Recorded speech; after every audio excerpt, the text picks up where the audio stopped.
The big story we're checking for you this evening, a number of leading media and government websites around the globe suffered a massive outage. Reddit, Spotify, news outlets like The Guardian, the BBC, the Financial Times, the New York Times, Bloomberg and even CNN. Some of these are back now, but some still giving an error 303 unavailable. The UK government website gov.uk was also down for a brief period of time. The cause of this outage is not known just yet. Rubina joins us with the very latest. Rubina, what more can you tell us? Are these websites now back up? Yes, Rishika, most of them are back up and they're coming slowly and steadily. Major websites went down for almost an hour due to technical glitch. Now, this included website for the UK government, BBC, Amazon US, not India, Twitch, Quora, as well as news publications like The Guardian and Verge, which were down for almost an hour. Now, the website outage was identified as a glitch in Fastly, a global CDN provider. Now, what is a CDN provider? A CDN, or a content delivery network, takes website data and distributes it across data centers across the world and ensures that users get the fastest access to the websites by reaching the nearest geographic data center. All the websites which were down are now back online. However, Fastly warns that the users might face increased server load as the CDN network is still coming back online. The CDN still reports degraded performance in most regions. So if your favorite website is taking a bit longer to load, you have Fastly to blame. All right, so that of course is the big development that has taken place and of course caught many by surprise, because it was predominantly news, media and of course government websites that were in fact down. Now, while Rubina tells us that most of those websites are back up, let's try and understand what really happened. Jitin Jain, cybersecurity expert, is going to join us in just a bit. Abhishek Datta, the co-founder of the Henson Group India, also a cybersecurity expert, is going to be with us as well. Abhishek Datta, if I can come to you first, can you explain to us what happened? Well, it looks like, a content delivery network provider, Fastly, has experienced, an issue with their CDN services. And as a result, a vast majority of media services are not being able to access those CDN services and they're down. But it looks like they've found the reason for the outage and they've implemented a fix. Things should be getting back in place in a few minutes from now. Some of them are already back. Right, but is there any specific reason why only news, media and government websites were affected by this? Well, I would say mostly news media, and media services are heavily reliant on the CDN network. So that could be one of the potential reasons why they are down and not other websites are down, because they would want their users to access those websites, in a very fast-paced manner, and they rely heavily on CDN services, and Fastly is a CDN service provider. So that could be one of the potential reasons. We don't know, we can't put a stamp of authority on it that actually is the reason, but it looks like from my side that this could be the reason. Is that the reason that sites in India won't hit? Sorry, can you repeat? I said, is that the reason why websites in India won't hit? Well, could be. I mean, Indian websites may be using a different CDN provider, which could be Akamai or Google or somebody else. They may not be dependent on the Fastly. It looks like Fastly is the one which is hit by this outage, and all those media houses which are using Fastly are the ones who are experiencing this issue. So it was websites as well as apps that were hit? Yes, it looks like some of the apps were also hit. Some of them were not as badly as hit as others. Like I was browsing New York Times, now it is back. Not fully, but there were others which I was not able to access fully. Right, and how can websites, or even, in this case it was even the UK government website that was hit, how can they protect themselves against these kind of outages? Well, I would say, they can look for BCDR, business continuity. Some of them may have, used a secondary mode of accessing those, those network services, and they may not have been hit.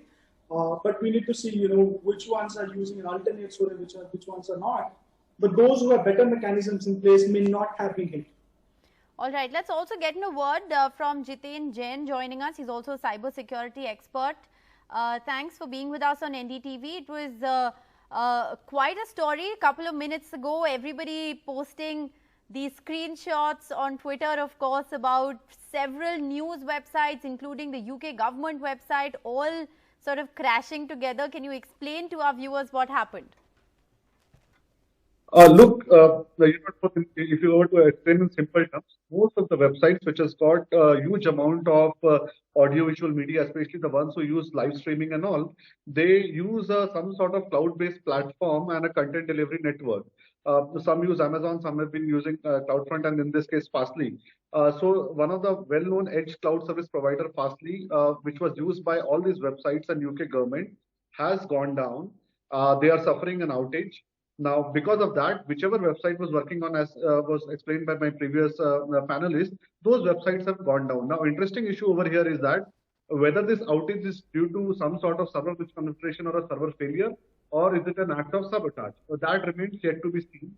But it is surprising that a content delivery network can go down in such a way. I think it may not be a very simple issue of some misconfiguration or an update mismatch. Jitin, that was going to be my next question to you. That how does a server, if I understand it correctly, or a host website, or a host that is hosting several of these websites go down in this fashion? I'm sure there are certain checks, balances, safeguards that are put in place against outages. Can therefore foul play be ruled out?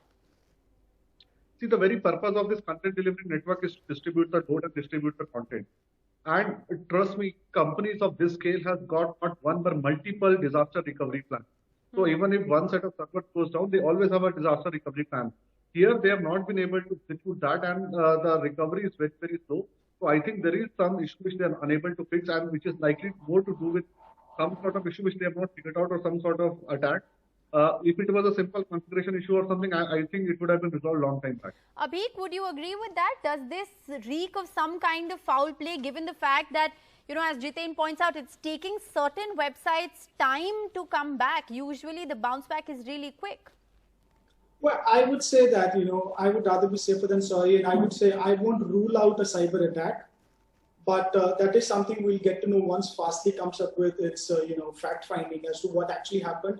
They were fast enough to get these services back, but you can't rule out a cyber attack. You can't rule it out. But Jitin Jain, what are the threats? What could be the kind of material information that could be compromised? Do we have any estimate of that? I know this is all very preliminary right now. It's just all happening. No, we can't actually speculate at this stage. It is unlikely that a personal data or something like that would have gone. It is more to do with a outage issue or a sabotage in terms of service disruption. In terms of a government website going down, is that very rare? Because the UK government website was down as well. Well, they may have been using the same service provider. So in West, they do use at times. I mean, Indian embassies were using for a lot of time foreign servers. Now we have a policy to host them on NIC or MyGov. Yeah. But it is not unlikely. Governments across the world use these private service providers for, especially the cloud service providers. India has an authorized policy of 16-17 authorized cloud service providers which can be used at the back end. So that is the usual practice. And how long, Abhik, do you think it takes for us to have a better idea into what really went down? How fast they can come up with a root cause analysis. Eventually, we're dependent on them, right? Because they are the ones who actually have absolute level of access to find out what actually happened. So we'll have to depend on them. We'll see how fast they can come up with an RC, and then we can, use your own knowledge and wisdom to find out what actually happened. All right. Well, thank you both very much for joining us. So you've heard from the cybersecurity experts. They say that this is, of course, a rare thing to happen, given the fact that a lot of these sites have multiple safety and security nets. At the moment, it is pending an investigation, but the fact that there could be foul play involved cannot be ruled out. Thank you both very much for joining us on this big story today.